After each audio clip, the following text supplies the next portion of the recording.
Abra sua Bíblia no livro de Salmos 27, 4.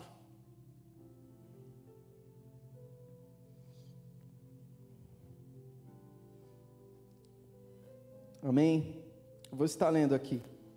A única coisa que eu peço ao Senhor, o meu maior desejo é morar na casa do Senhor todos os dias de minha vida, para contemplar a beleza do Senhor e meditar em seu templo. Bom, irmãos, quem escreveu esta canção, quem escreveu esta oração, foi nada mais que Davi. E para todos aqueles que conhecem a história de Davi, sabe que Davi, ele iniciou sendo pastor de ovelhas. Logo em seguida, Davi, ele vira rei de Israel. Ou seja, além de entender de pastoreio de ovelhas, Davi, ele entendia de reinado, ele entendia de liderança. Não era qualquer um. Então, ele tinha experiências com pessoas. No seu pastoreio, ele cuidava das ovelhas, guiando ela no caminho correto que deviam seguir. E no seu reinado não era diferente, pois naquela época as pessoas viam até o rei e perguntavam: rei, o que eu faço nessa ocasião? Rei, como é que eu posso lidar com essa situação? Eu posso te fazer lembrar da história de Samuel, um pouco mais de Salomão, um pouco mais à frente, quando duas mulheres trazem um bebê para ele. Uma e a outra falava que era a mãe daquele menino. Ou seja, uma das funções do reinado era administrar essas situações do povo. E aí, como eu citei, a história de Davi não era diferente. Vinham pessoas até ele e perguntavam: rei, como é que eu faço isso ou aquilo? Resolve para mim. Ou seja, ele entendia de pastoreio e ele entendia de reinado.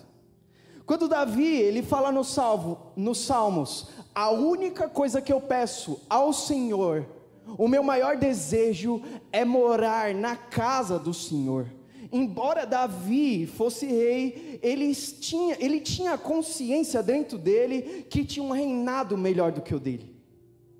Ele tinha consciência dentro dele que tinha um rei melhor do que ele, que administraria todas as coisas dele, e como ele entendia de reinado, ele sabia quem ele poderia buscar. E Vinícius, quem que ele buscava? O Senhor, o Deus dos exércitos. E ele orava falando assim: o meu maior desejo é viver na sua casa, Senhor, para que eu possa primeiramente contemplar a beleza do teu reino. Olha a intimidade de Davi. Ele entendia até mesmo da beleza, sabe por quê? Porque quando a gente tem intimidade com alguém, a gente conhece o interior da pessoa. E Davi não era diferente, ele tinha tanta intimidade com Deus, que ele via a beleza em Deus.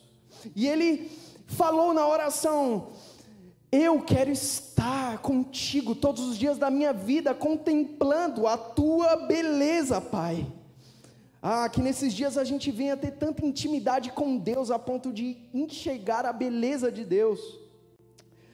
Outro ponto interessante é que Davi, na sua oração, ele fala assim: eu quero, além de contemplar a beleza do teu reino, sabe outra coisa que eu quero, Deus? Eu quero aprender no teu templo.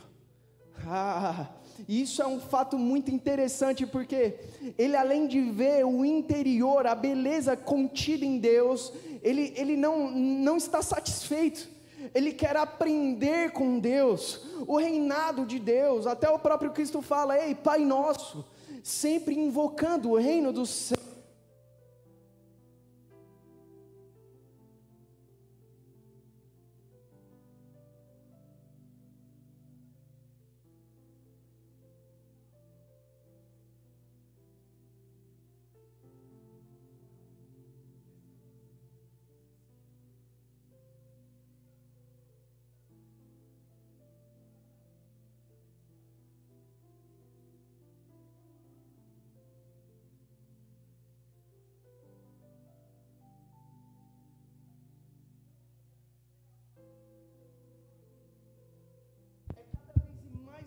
fundo. Obrigado. E aí você vê que no verso 13, né? O salmista vai dizer: creio que verei a bondade do Senhor na terra.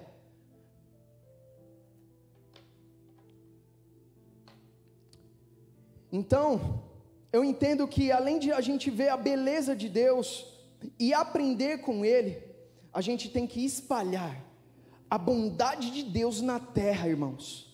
A verdadeira adoração não termina quando o culto acaba, irmãos. A verdadeira adoração, ela começa na segunda-feira, ela começa no seu dia, irmãos. Eu sempre disse isso. Eu não quero mais ir em cultos, irmãos. Eu cansei, eu não quero mais ir. Mas como assim, Vinícius? Você não quer mais ir em culto? Irmãos, eu não quero mais sair de um culto, irmãos. E Davi entendeu isso. Ele entendeu que a verdadeira adoração é não sair da presença de Deus. Por mais que a gente saia dessas portas, irmãos, a gente tem que ter no nosso coração que a adoração não acabou, que a gratidão em Deus não acabou, irmãos. A gente tem que ter essa consciência de gratidão, agradecendo a Deus por cada detalhe, por cada ponto da nossa vida, pelo nosso respirar. Você já parou para analisar? Os nossos órgãos, eles são dependentes uns dos outros. Como assim? Se a gente vê o cérebro, ele precisa do ar, ele precisa do oxigênio. O oxigênio, ele é baseado na onde? Na onde ele começa? No pulmão, nas narinas, no pulmão, que vai até o pulmão. Aí você vê, o pulmão, ele é ligado por veias também, e essas veias são ligadas no coração.